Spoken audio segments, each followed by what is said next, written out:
Hello, everyone. Welcome to the Tackling Challenges with Coach Ryan Day event. My name is Maddie Carson. I use she, her pronouns, and I'm a third-year engineering major representing the undergraduate student government.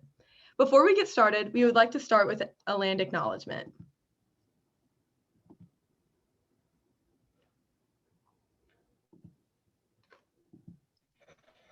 We would like to acknowledge the land that The Ohio State University occupies is the ancestral and contemporary territory of the Shawnee, Potawatomi, Delaware, Miami, Peoria, Seneca, Wyandot, Ojibwe, and Cherokee peoples.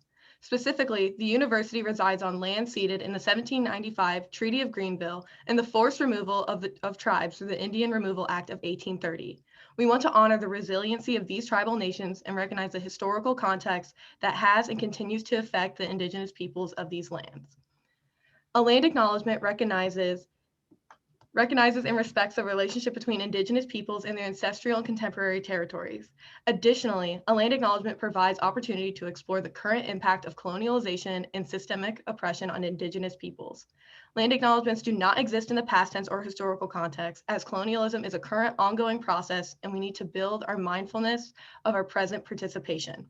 It is also worth noting that acknowledging the land is an indigenous protocol. You can learn more about your land and the purpose of land acknowledgements at landgrabu.org. And I will pass it over to Nick to start off the event.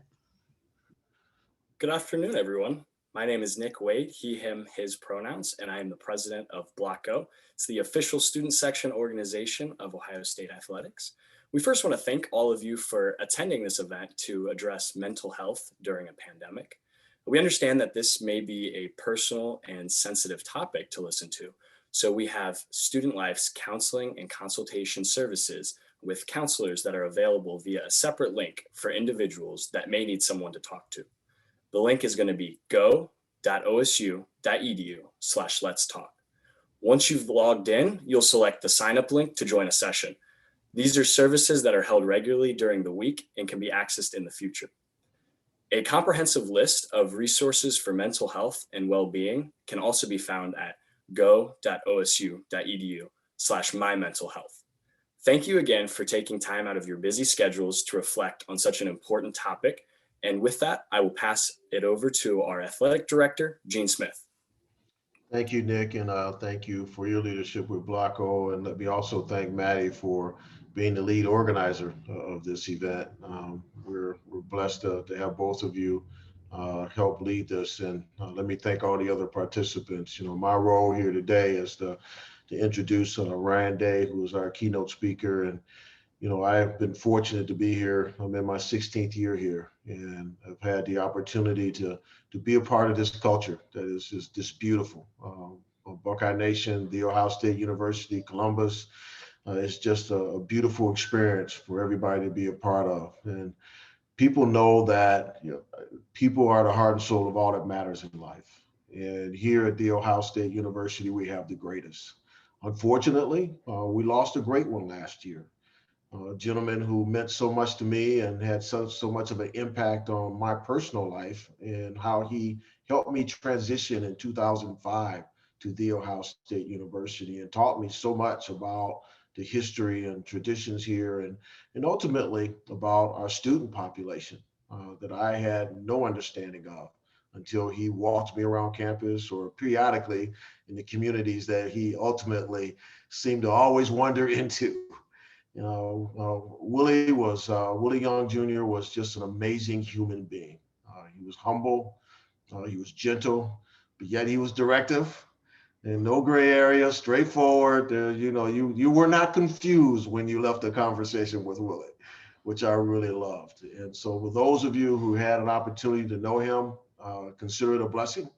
And hopefully all of you took something from your experience with him and will carry that with you for the rest of your lives. And so I want to pay a tribute to Willie, who impacted all of us in so many different ways. There's no one that ultimately will ever be able to fill his shoes or replace how he ultimately operated with our student population in the Ohio State University.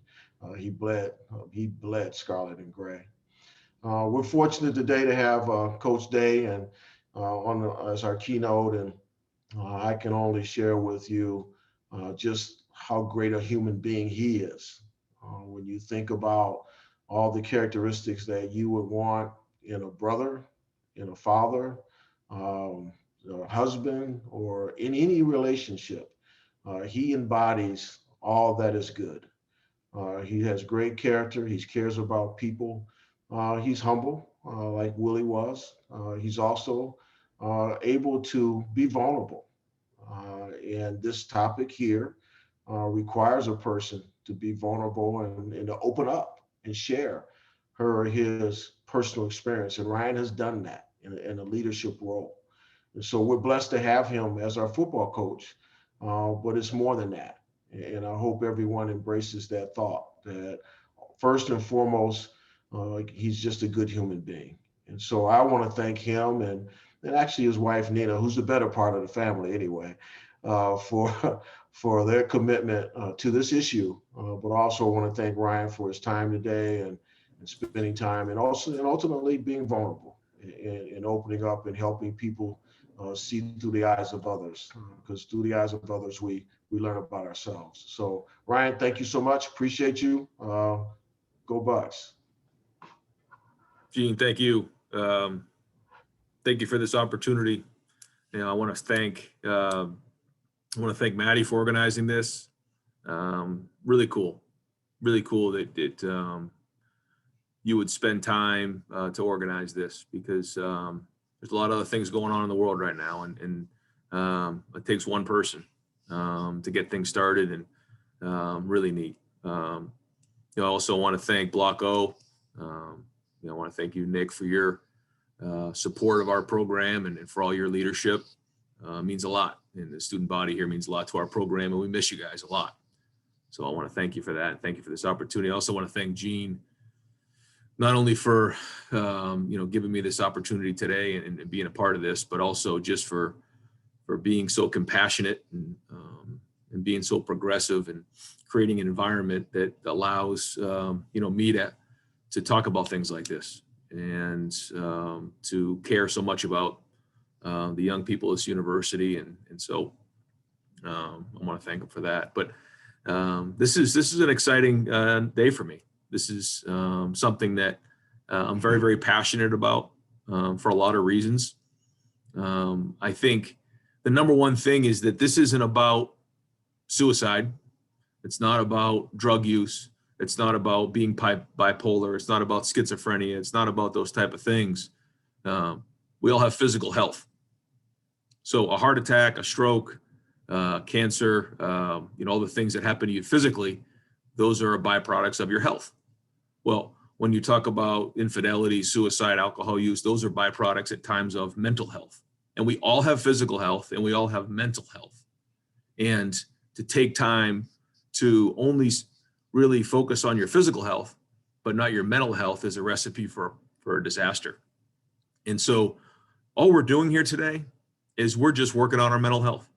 We're just trying to become more healthy today than maybe we were yesterday with our mental health. And just like in physical health, you have to spend time on it.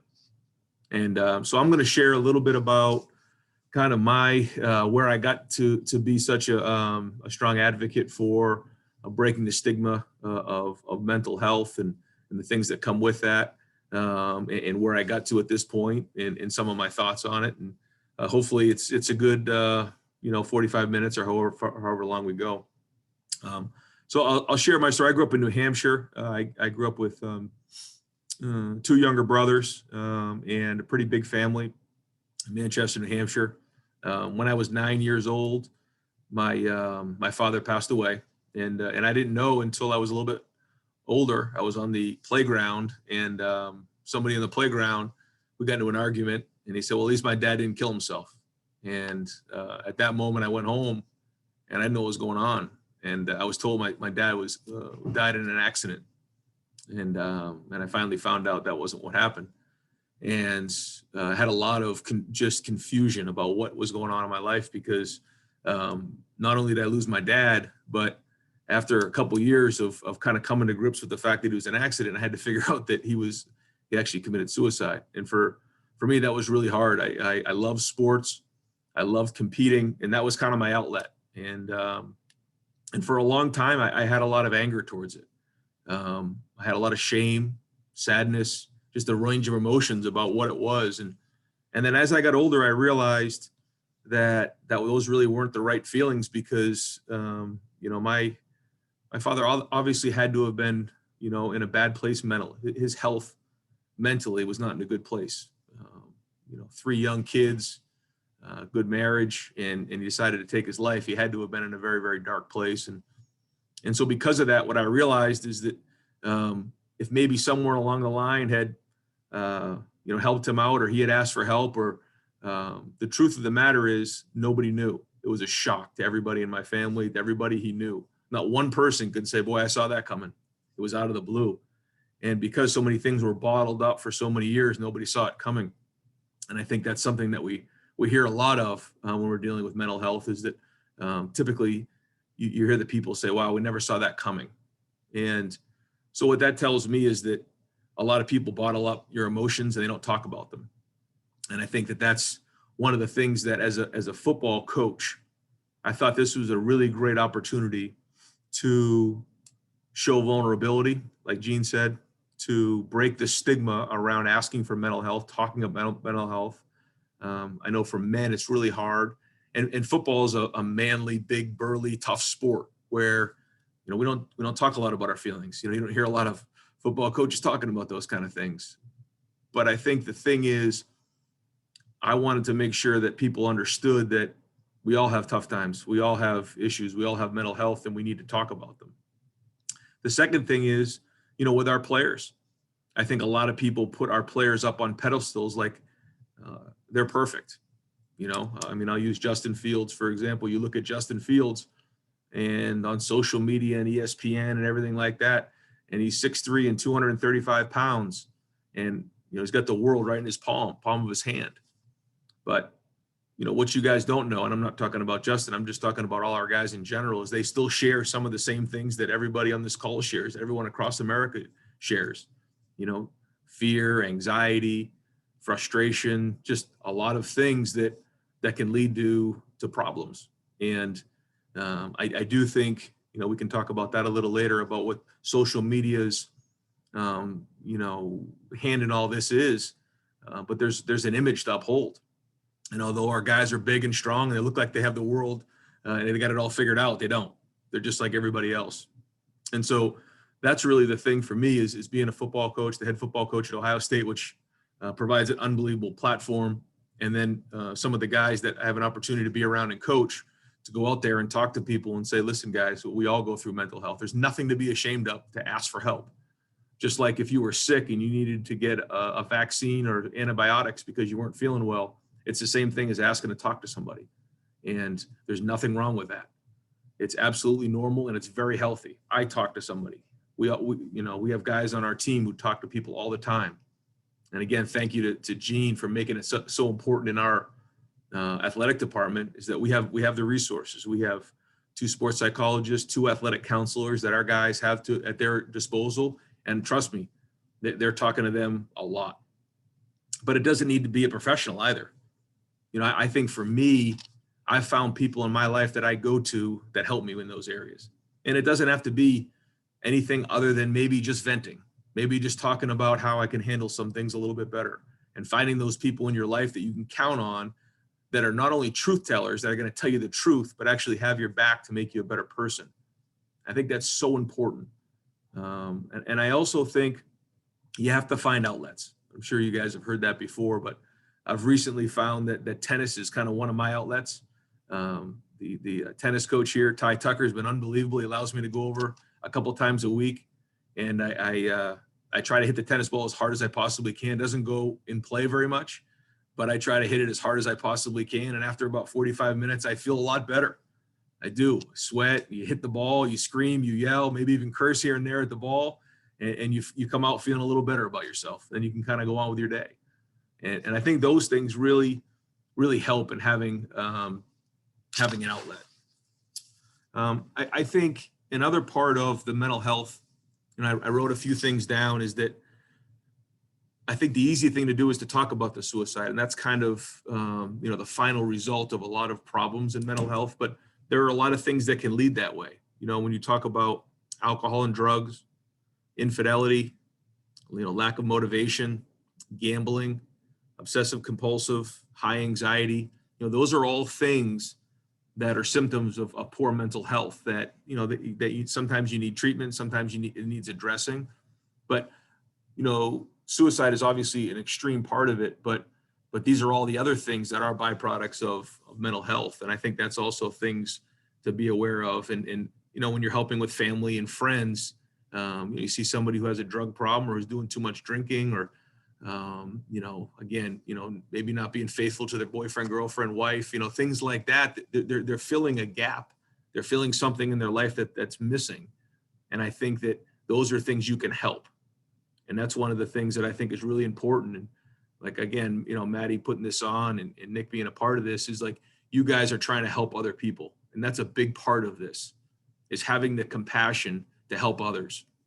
And I'm fortunate enough to be able to go, you know, before COVID to some different schools and talk to some of the young people early on. And the thing I always talk about is just have compassion for other people, care about other people. When you see somebody going through a tough time, help them out. Doesn't mean you have to be mentally soft. You still can be mentally strong and work through tough times and adversity. But caring about people goes a long, long way. Let me see here. So I thought this was an interesting thing, just talking about the challenges that we faced here in our program over the last year with COVID and all the different things, is that it's the same thing that you guys are all facing, is the isolation. And it's something that is not easy. I can't sit here and try to tell you that it's easy, because I told our guys it sucks, you know, and I think that's part of it, is identifying the fact that it isn't good. You know, sometimes we want to make things always great, like everything's wonderful. It's not. It's not fun being in your room. It's not fun just, you know, not being able to see your friends and your family like our guys did for so long. And I just identifying, being honest with yourself, okay, this isn't good, but now how can I try to make it better? And so sometimes I think perspective in times like this helps. You know, when you think about all the people that have lost their lives, and you think about some of the people who are going through really hard times, it does give you some perspective on things to make you realize that, you know what, things are okay. We are still really good. And I think perspective when you're struggling with things really helps. And maybe there's certain people in your life that you can call on to help you, give you perspective on things, because, you know, whether it's something that's going on social media, or your friends, or a party that happened last night, or something, you know, those things, when you think back, maybe even high school or middle school, that seems so important at the time, now they're really not that important. That girlfriend or boyfriend that broke up with you, man, my world was coming to an end. It's really not that important when you think back on it. It was just a little blip in the radar. And I think that perspective as you grow older really helps. You feel like the world's coming in and caving in, things are falling apart. And so what I tell the guys on our team, and I told them this year, was this is the way I believe that is really important in life. Life is all about ups and downs. We all go through ups and downs. And when things are going really well and it's up on one of those upswings, enjoy it the best you can. Hug your family, hug your friends, get all you can get. Love it, enjoy it, laugh, have fun. But at some point, it is going to go back down here. And when it goes back down there and it gets hard and it gets tough, you just got to hang on. That's all you do. You just hang on. Because eventually, if you just hang on, it's going to turn and it's going to go back up. That's just the way life works. And having that perspective on where you are kind of in life, I think really gives you an opportunity to take a step back and not put yourself in a tough place mentally. And that's something that's helped us. I think another thing to be cognizant of that's hard is that we're in a lack of a routine right now. You know, for the last year, so many things have changed. There was unknowns going on every day. I know for us, we're used to having exact routines, when we're going to be somewhere, when we're practicing, when we eat, all those things were out the window, and they were changing constantly for us. And it doesn't mean it's easy, but recognizing how a lack of routine can get you out of whack for some people more than others. I know my wife, you know, when she'll would sit here and tell you when she's out of a routine, she's not at her best. She really loves a routine, and she's very, very organized, and she likes things just right. And the minute they get out of whack, she gets out of whack. And so, I recognize that. We try to talk ourselves through that. I'm a little better with that. I can kind of go with the flow a little bit, but everybody's different. And I think recognizing the things in your life that can kind of set you off, or, that are easier to handle than others, I think is important. I think, let me see how much time. Maddie, where are we at right now? Because I can keep going here. I probably have about another 5-10 minutes here, or I can go to questions, whatever you think is best. I think 5-10 minutes, you're fine. Okay, good. So I think this part's really important. We do something here called E plus R equals O. And what it's all about is that there are events in your life. That's the E part of it. And then there's a response, and that equals your outcome. And so really what this is saying, and I'm sure you've heard this before, is that you only can worry about the things you can control in life. If you start to worry about things that you can't control, you can drive yourself really crazy. You can struggle with things. So this whole idea is that there are events in your life. Events like you wake up in the morning. I said it to the team the other day. We went through this very thing. I said I was at a stoplight early in the morning coming into work, and I was looking down, and the light turned green, and the person behind me was just laying on the horn. And so I took a deep breath. I said, well, what I wanted to do was put the thing in park, get out of the car, and have a little conversation with the guy behind me. But I took a deep breath. I had a response. The response was just drive through and get to work. And the outcome was that I got to work and I ended up in jail or something goofy like that. So that worked out good for me. That was just one example. I gave him another example. I said, this was about a week or two ago. I said, Valentine's Day is coming up. I said, not exactly one of my favorite holidays. I said, now I can run to CVS and give my wife a card. Probably not going to go great, like the last second. I said, or I told the guys we can, order a nice meal. I can get her, a nice bottle of wine. We can sit down, have a nice dinner. I said, probably going to go a little better for me. So they were laughing about that. But the idea is that the response is what you can control. You can't control the events. So there's events. COVID is an event. A class being canceled is an event. Losing somebody in your life is an event. There's so many events that are going to happen on a daily basis. What outcome do you want? You control the response. You control the response. You can't control the other things. And sometimes we think we can. All we can control is the response. And the last thing that I'll hit on is something that's really helped me in my life that hopefully, maybe there's someone out there that this can help. So in defeating fear, we all have different fears in our life. And fear is not something that you can go without. The absence of fear is crazy. But we all have fears. And so how do you defeat them? How do you overcome your fears? And the thing that I used in my life is win the moment, which means you have to live in the right now. If you start to focus on the past, then what happens is you get frustrated. What just happened? What happened yesterday? You start to focus on all the things that happened. It doesn't do you any good. And this is something we all do. We worry about what's coming tomorrow.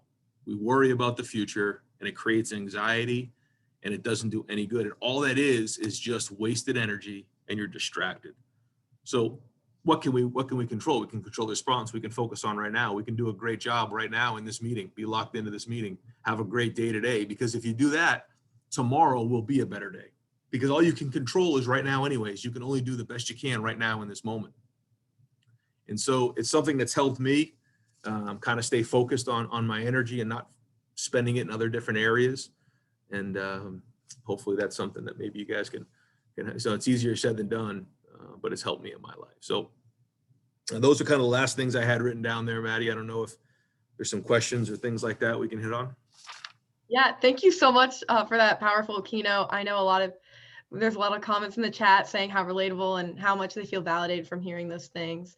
And so we actually had a few questions that were submitted prior to the event that we would like to maybe ask you, if that's okay. Sure.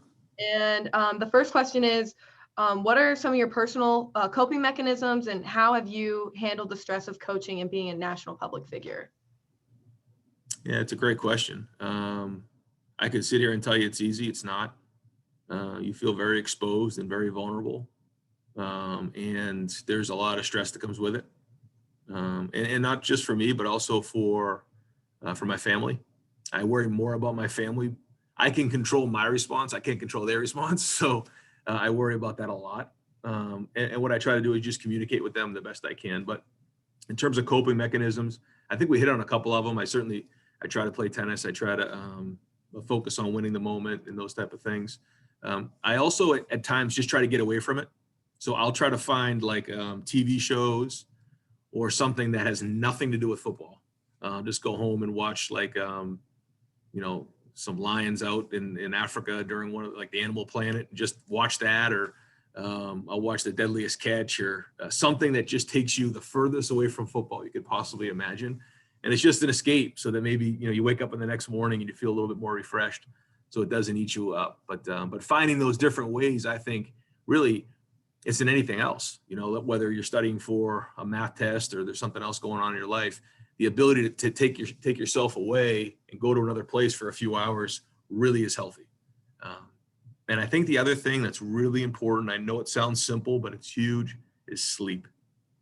If you don't sleep, you start to really struggle with all of this. You've got to sleep. And I think we talk to our guys all the time about it. I think it's one of the most important things and simple things, but finding that routine of how to sleep well, and not only just sleeping, but getting REM sleep. So really your neurotransmitters can regenerate every night is huge. And I don't know if any of you have little ones, younger brothers or cousins or little ones in your life, but I do. We had young girls, and when it gets to be around like 7 o'clock at night, it's like they just went to the bar. I mean, they come out and they're like drunk. I mean, you don't even know what they're saying. They're mumbling. Well, it's because their neurotransmitters are shot for the day. Then they wake up in the morning and they're great. They're locked in. They're like writing papers. They're the most beautiful things you ever see in your life. And the same thing, by the time it gets to be bedtime and it's past their bedtime, it's like, you've never seen them before. So it's a great example, though. For us, it's the same thing. We start to really, when we get tired, I know I'm not at my best when I'm tired. And so if I'm going through stressful times, I got to get my sleep. And I think finding that routine of, for me, it's 10 o'clock and then waking up at 5:30 in the morning and going through that. If I go out on the weekend and I'm up till 12 or 1 or 2 in the morning, I'm going to struggle for about 3 or 4 days to get myself back on that routine. And I think it's just something to really be aware of, that, and drinking a lot of water and hydrating is really, really important. Yeah, no, I think those are a lot of good points. And especially this, I can definitely account with like the sleep and everything. But you have talked about this quite a bit, I think, in your keynote, but just how much of a mental health challenge was it to go through like the 2020 football season with having to be away from your family and always worrying about COVID on top of that next game? So. It was hard. I'll again, just being honest and vulnerable, I think being the head football coach at Ohio State, I have a certain responsibility to everybody. And I was very, very concerned every time they put that PCR thing up my nose and we'd get the test, because I just didn't want to be that one who tested positive. I certainly was worried about my health and all those things, but I was really stressing that I knew it would be a national story, and I didn't want to shame the university. That's just the way I felt. And I really struggled with that. I had a hard time. And so I didn't live with the family for 7 weeks. It was very, very hard on the family. But they understood, and they knew this is kind of part of this life. It doesn't make it easy for kids. They don't quite understand that. My wife, towards the end, we were struggling, and it was hard. But I will tell you this, the day I tested positive, I went to the house, I bought a pizza, I walked in and I said, we all have COVID now, guys. And honestly, the kids laugh about it, and we all hugged, and we spent 10 days together in the house and reconnected, and we watched shows and laughed. And you know what? We got through it. Like when times get like this, you just got to hang on, and we just made the best of it. Like it could have been like the world was coming to an end. I wasn't going to let it happen for the kids. And so that's kind of how I did that. And I didn't really tell anybody till tonight on that, but that's really how it went down. That's really funny to hear, but I bet it was definitely really challenging, to say the least. But another question I have is, What are you continuing to do, like, to tackle that stigma? Because you did mention how you're tackling the stigma in in the keynote just now, but how is that being incorporated into your coaching philosophies on your team? Yeah, well, so we're doing a lot of stuff too outside outside the Woody, outreach programs. BB Landers did a lot for us last year. Nina and I have the fund here with Nationwide Children's with the On Our Sleeves program. We send packets out to over 20,000 schools with just coping mechanisms and way for teachers and counselors to be able to, handle these type of situations and have communication with the students. So that's been really good. But in terms of, in the Woody with our team, the first thing is I constantly talk to our guys about it in that there's absolutely nothing wrong with it. It's healthy. It's the right thing to do. It's not a sign of weakness. So I really try to hit on that as many times as I can and try to promote the fact that I do it and that it's helped a lot of people. And I think the more we can get, and it was easy before COVID, where we actually got some guys out to Nationwide Children's and different things where they can see it and feel it. They believe it more. It's been a little harder with COVID. We haven't been able to really do as much outreach. But once this clears up, that we're certainly going to do a lot more of it. Because I think the more people can see our guys out there advocating for it, I think it's going to go a long way. And I think it already has. But again, just the whole double image of big, strong football players who have it all together because they are football players at Ohio State, it doesn't work that way. And so I think hopefully that's relatable to a lot of people in the Columbus area and it can spread from here. Yeah, and that actually perfectly goes into my next question. With like the social justice movements going on recently, how have you been empowering your players to use their voice on issues that are really important to them? Yeah, so last spring, certainly when the whole George Floyd incident happened, we had a bunch of really, I think it was either that day or the next day, we had a huge conversation on Zoom, and I asked the guys what they wanted to do. And they decided that they wanted to do a video and talk about, I don't know if you remember, it was a really powerful video and I ended with Black Lives Matter. And they asked me to be at the end and to say a part in it. And I said, absolutely. And I said, you guys have a voice and Ohio State provides you a platform to use that voice for whatever you believe in. And life is all about making an impact. And I believe that. And so we also, but again, this is all player led. CJ Saunders and Tuff Borland did a protest right outside the Woody. And that was really, really strong. And the coaches were there. We were there to support them. And what I didn't want to do is really get into my beliefs or anything like that. I just wanted to let them know I was going to support them for what they believe and to speak up and in a very sensitive time and really our country's history. And the thing that I kept talking to them about is there's so many things in society right now that is driving apart our country. We need to be as leaders, the people that bring people together and use the voice to bring people together. And I think we're doing that. I think when you look at when the season got canceled, Justin Fields and Jonathan Cooper are on Good Morning America and ESPN speaking about how they want the season back and Justin doing a petition. And I think there's a lot of ways that our guys really grew and they used their voice. And again, that is, there's no way that happens without, the support of President Johnson and Gene Smith for our guys to do that. And I believe it's the right thing to do as well. So I'm very, very proud of our team. And I think it's always been very, very professional and appropriate and well done as well, just well thought out, very calculated, so I'm proud of them. And hopefully as we continue to move forward, we can make a change and help bring people together. Yeah, no, I think that's amazing, giving the players a voice on the issues. And I've really respected that. And I remember seeing the video on like Twitter and the social media, and I thought that was really powerful. Another question that we have is for both regular students and student athletes, how much of an impact do you think the pandemic and these in-person restrictions will have on the transition from like high school to college, and specific to your players, how has that impacted your team morale and like that family community that you really try to have on your team? Yeah, it's been hard. I think that what we found is that the position groups have become even closer. But the ability to bring everybody together has been harder just because we're not physically together. And while social media has helped, and Zoom and things like this has helped bridge that gap, it's also come at a little bit of a cost.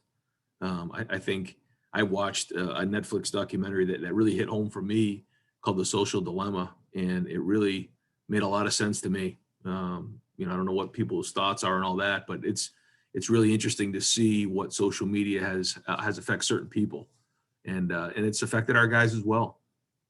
I think that understanding that we're on our phones more than ever, we're on social media more than ever, and getting a great feel for what does that really mean? Like, what are we looking at every day?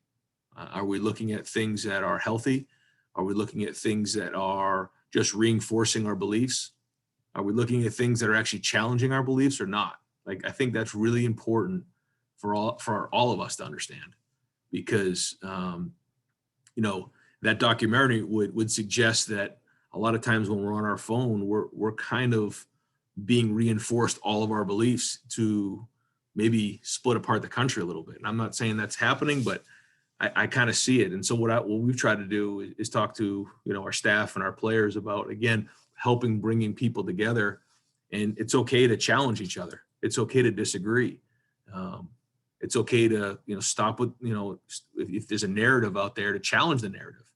I think that's been a little bit on our team, to be honest with you. Like, there'll be a group of 5 or 6 guys that they kind of create a narrative, and then someone says that's not true, and they're like, oh yeah, that wasn't true. I don't know what we're talking about. Like, it kind of goes off another. There's just been a lot of narratives, and I don't know if that's because of this or what, but I've noticed that. And so that's something that we're trying to bring everybody back together again, and challenge each other's thoughts. And it's all healthy. It's good. We don't need groupthink. We need different people's perspectives, but at the same time, not being so polarized that we're fighting with each other. And not that that's happened, but it's happening in the country. And I think that for us as leaders, again, being aware of that is critical. Yeah, I totally agree that social media is having more of an impact than we even realize, honestly. And so another question that we have is that many people have lost loved ones during the pandemic and are struggling with grief generated from those experiences. And the question is, like, how have you handled that on and off the field adversity? And do you have any suggestions for those dealing with that loss right now? Yeah, I lost my grandmother this past weekend, and it was hard. My grandmother, I told you my grandfather passed. I mean, my father passed when I was young, and so my grandfather and my grandmother really had a big hand in raising me. And I lost my grandfather a year ago, and then my grandmother just passed this past weekend, and she was actually in a home. And so during COVID, it was very, very hard to have access there, and it was very, very difficult. And so I think in that situation for me, it was like, okay, how do you get perspective on losing somebody that's meant so much to your life and had such a huge impact on your life? And I think there's 2 different types. There's what happened to my dad, which was tragic. And then there was the sadness of losing my grandmother. The grandmother, who's 85 years old, there's just such great memories there. And it makes you sad because you're going to miss her and you're going to miss those great memories. But at the same time, it's a celebration because she lived 85 years old and had a great impact on so many people. The tragic ones are the ones that are really hard. Those are hard.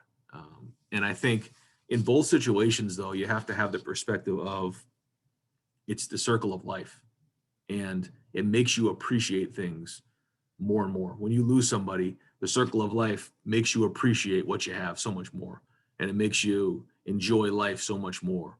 And I think, the thing that I learned from losing my dad at such a young age was that I appreciated every day, and that I didn't know what was coming tomorrow, and that nothing is guaranteed. Tomorrow isn't guaranteed. So why not just live life and love everything you're doing today the best you can?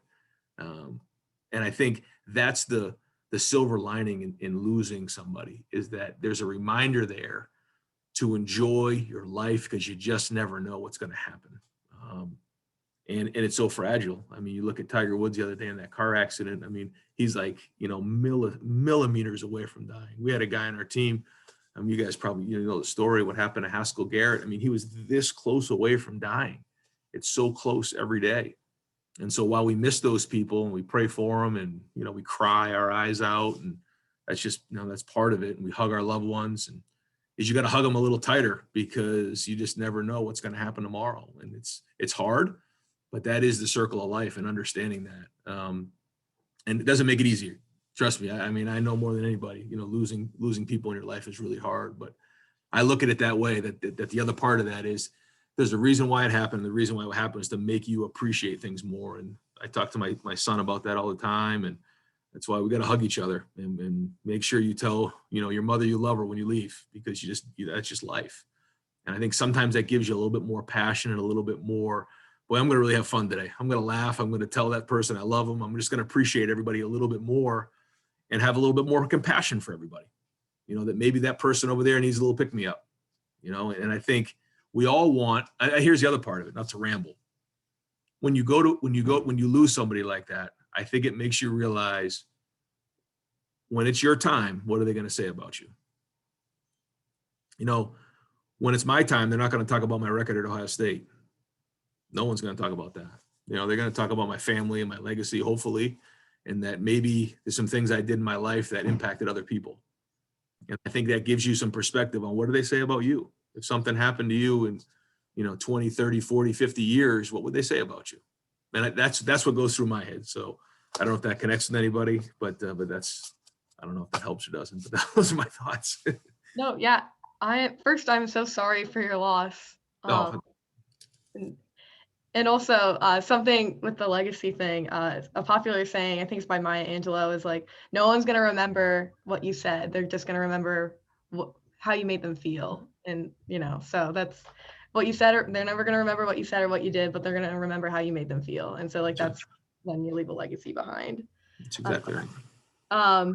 But my last question is, so since that team, the team is constantly preparing for that team up north game, how did the cancellation of that game affect the team morale or really for the rest of the season?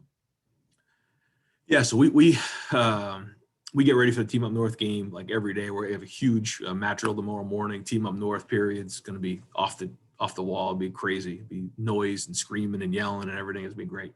But so to play that game is like the first thing we have to do is to beat them. That's the number one goal every year. So to not play in that game was a huge disappointment. But I think at that point, we were able to move on to the Big Ten championship game pretty quickly because we had faced so much adversity and kind of like letdowns this year that if that was like the first time that had happened, I mean, it would have been crushing. It would have taken probably weeks to get over. But because it already happened a few times, we got harder, we got stronger.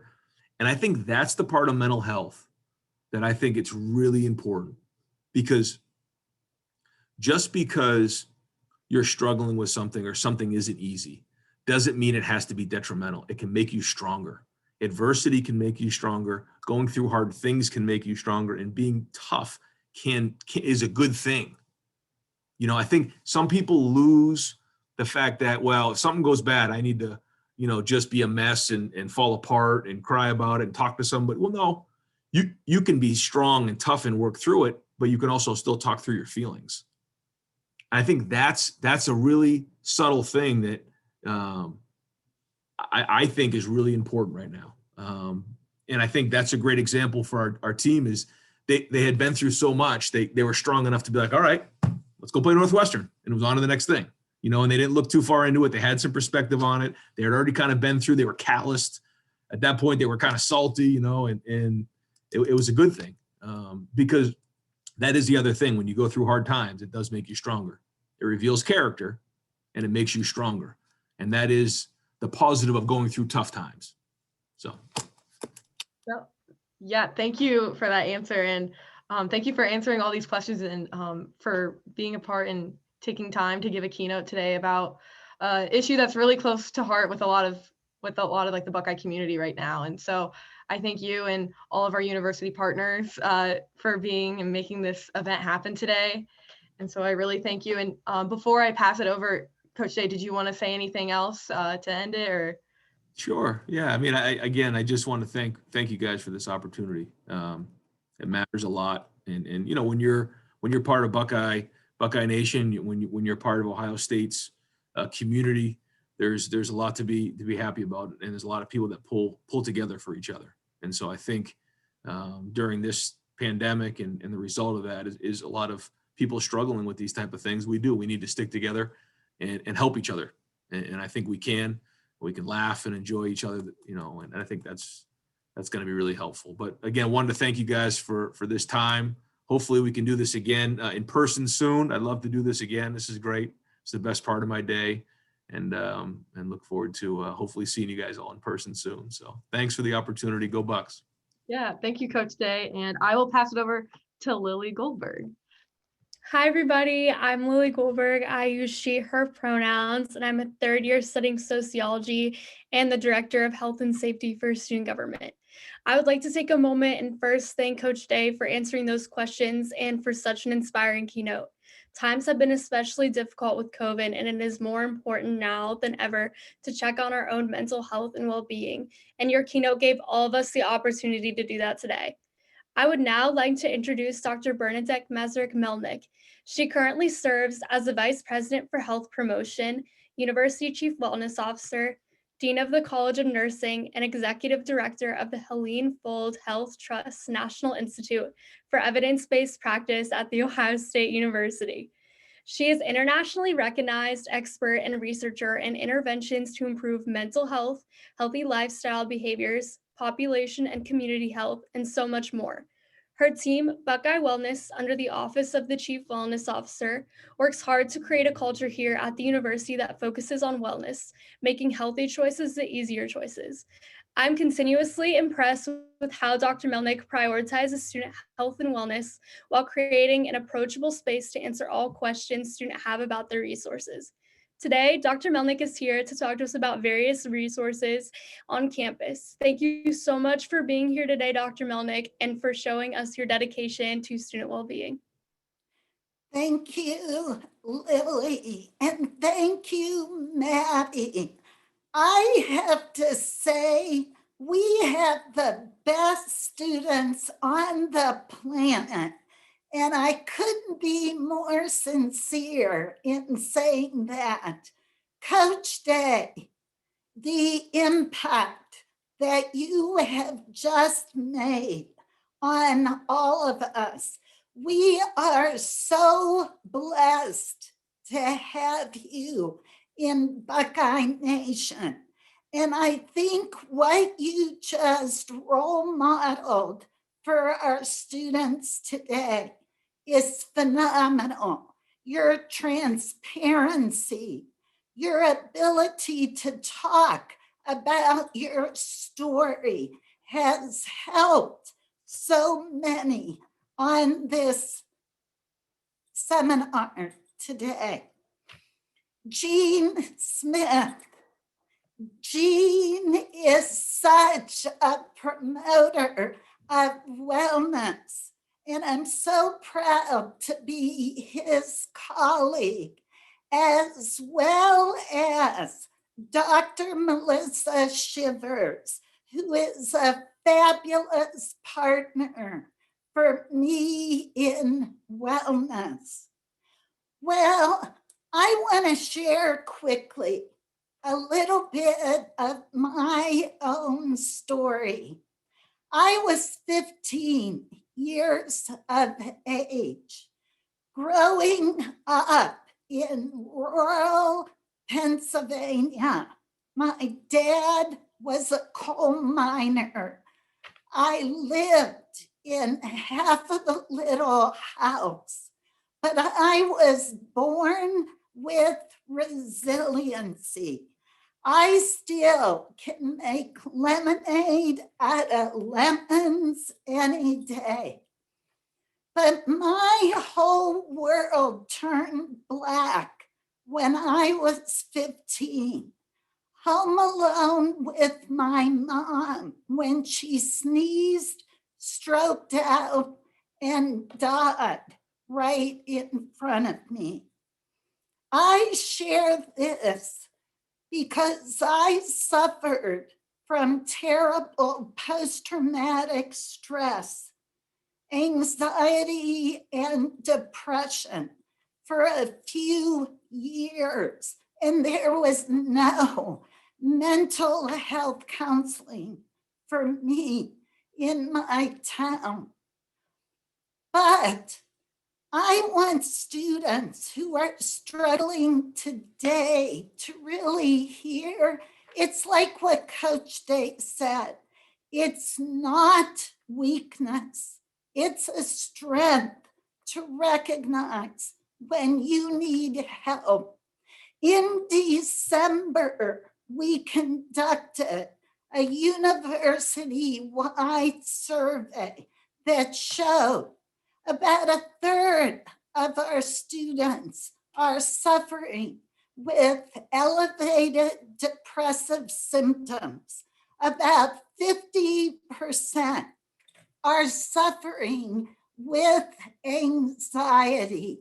What I want to share, though, we have so many resources at Ohio State to help all of you. And I want to show you this picture to start out with because it's very impactful.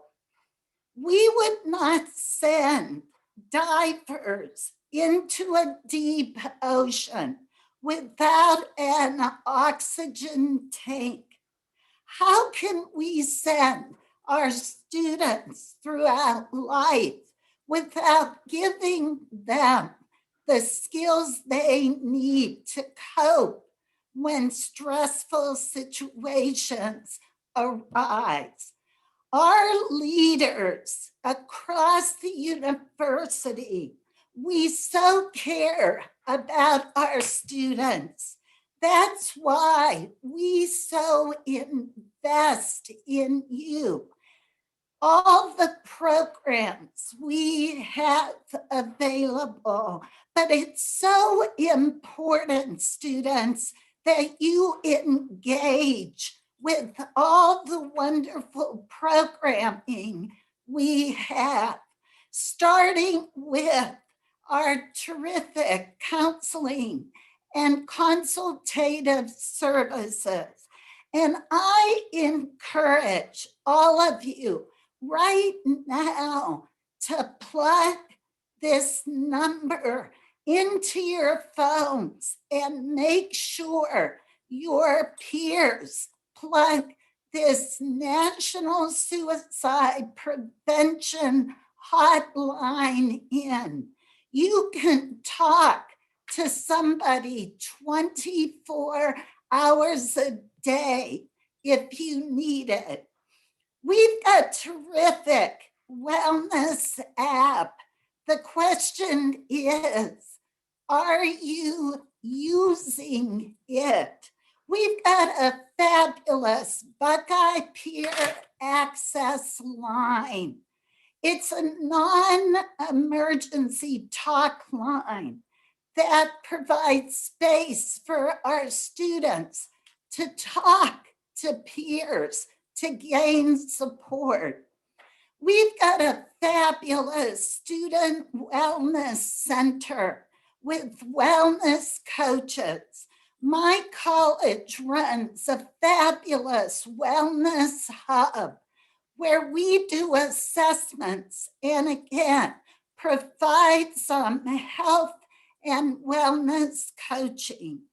We've got this fabulous energy management program called Health Athlete to help you with energy. Our Mind Strong program is evidence-based and it teaches you cognitive behavior skills that we know are effective in decreasing depression, anxiety, and stress. Stay tuned for our Stay Calm and Well series. It runs every Wednesday for 30 minutes, and gives so many wonderful tips on mental health and well-being. Please access our resources, engage in our programming. If we don't take the time now for good self-care, we're gonna have to take the time for illness later. Join us for our Mask On, Mood Up movement. Every time from now on, when you put on your mask, I encourage you to do 3 evidence-based tactics. 1, take 3 abdominal deep breaths using the 5-7-8 method. Breathe in for 5 seconds, hold it for 7, exhale for 8. Be kind to yourself. Say 10 times a positive self-affirmation, like I'm too blessed to be stressed, or I've got this. Lastly, be kind to others. Name 1 person you're grateful for that day and turn around and let them know, because taking a dose of vitamin G every day will really decrease your stress and improve your mood. Let's all stay optimistic. Rainbows are coming, but please engage in our programming, because we know resilience helps to prevent mental and physical health problems. Let's watch this great clip of a little boy who has a big dream to become a professional baseball hitter. Look what happens when he goes out to the field to practice every day.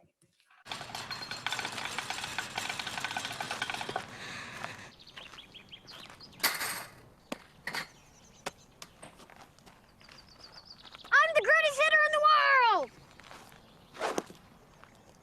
Strike 1. I'm the greatest hitter in the world!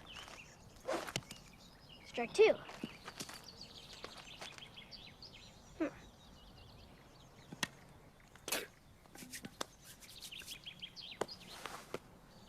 I'm the greatest hitter in the world!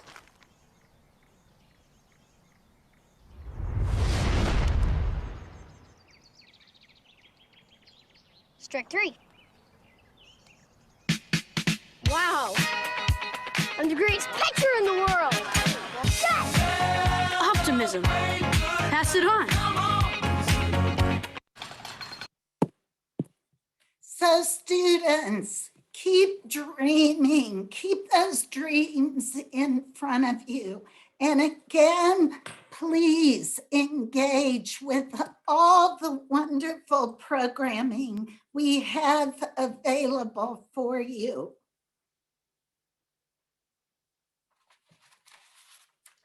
Thank you so much, Dr. Melnick, for all that wonderful information.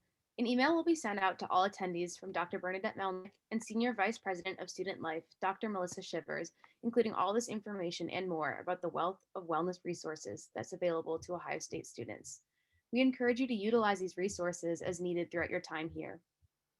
My name is Emily Nothnagel. My pronouns are she, her, and I'm a captain of the Ohio State Pistol Team, as well as a member of the Student Athlete Peer Educators.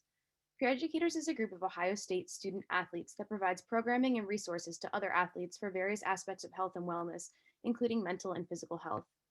I just want to take a moment here before we wrap up to say thank you to the university for supporting this event, as well as all their students' mental health. Thank you so much, student government, Block O, OUAB, Mental Health Matters, and Mindversity for partnering to put on this great event. I think that we can all agree that we learned something today. I also want to say thank you so much to our athletic director, Mr. Gene Smith, for taking the time to speak with us today, as well as for all of your support, not only of a student athlete's well-being, but also the well-being of the entire student population at Ohio State. Your passion for mental health and wellness is seen through your support of sports psychology and wellness services, and thank you to SPAS for providing great mental health services to student athletes like me. Finally, a huge thank you to Coach Day for utilizing your platform to share your experiences with us and highlight such an important issue. Mental health truly is something that affects everybody, each in their own way. And finally, thank you to all of you guys for tuning in today. I really hope you have a great evening and you're able to utilize some of this great information and the resources that were shared tonight. Go Bucks! Go Bucks.